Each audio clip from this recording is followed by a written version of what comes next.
Are we sleeping on the Raptors right now? We absolutely are.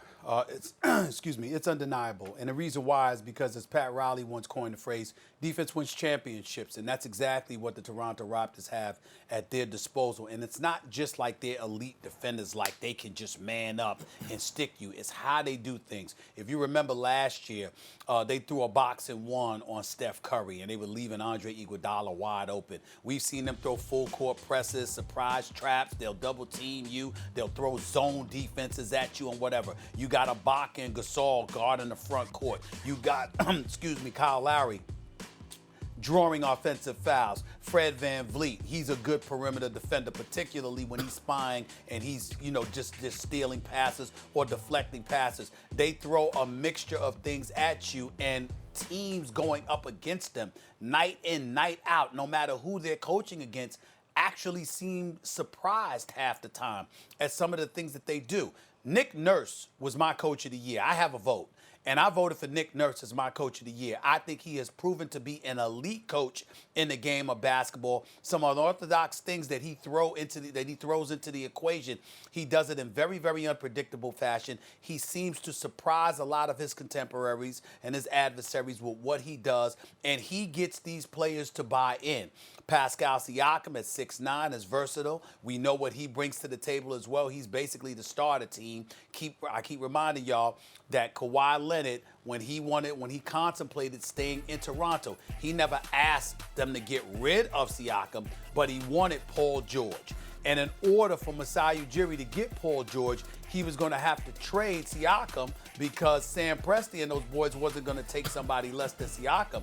And it was Masai Ujiri who said, hell no, Siakam is not going anywhere. And the man looks as brilliant as we know him to be as an executive. Because, say what? Yes, well, yeah, don't get me started. That Spicy Pea, the wackest nickname on the planet. He can ball, but that nickname has got to go. It's atrocious, okay? But it is Spicy Pea. What the hell is this, all right? It's a music group or something? I don't know what the hell it is. But in the end, Toronto has my profound respect.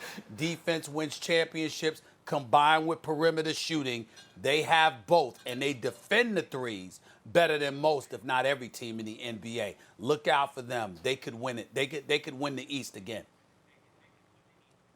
Look, the answer is yes, we've been sleeping on them. But do I think they're going to win the championship? No. I don't see the best player on a championship team on this team. And I know that may be an oversimplification because every 10 years or so, a team without that guy maybe can win a championship when they're so deep and so good and so well coached, which they are. There's some differences between this team and last year's team. Oh, look, they lost Kawhi and didn't miss a beat. Well, Anunoby was hurt a bunch last year. Norman Powell's taken a big step forward. Van Vliet and Kyle Lowry are excellent, of course. They still have size in the front court. They got a lot going for them. I'll say this about Spicy Pea, Stephen A. Pascal Siakam. I don't know that he's actually better this year than he was last year. Toward the end of the year, he's quite good last year. But I will say this. What he's shown is with increased attention on him, more minutes, higher usage rate, that sort of thing, he's able to maintain the level of play he found at the end of last year, where he was quite good. I don't see they may be one of these weird teams especially in a bubble in a weird situation and stopping and starting of play and the pandemic and everything, where if something weird happens, maybe they win the championship. But I don't see on this team the guy. Almost every team that wins a championship, yep, that guy can be the best player on a championship team. They're deep and they're excellent, but, apologies to Siakam, I don't see that guy on this squad. Come on, you guys. You got to give a pass to the name Spicy Pea because we all know everyone's thinking it's Pascal, but it's really about progress, Max.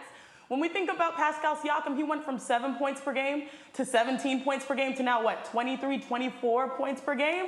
So I hope you can stomach it a little better if you think of Spicy Pea as spicy progress, because that's all he's bringing.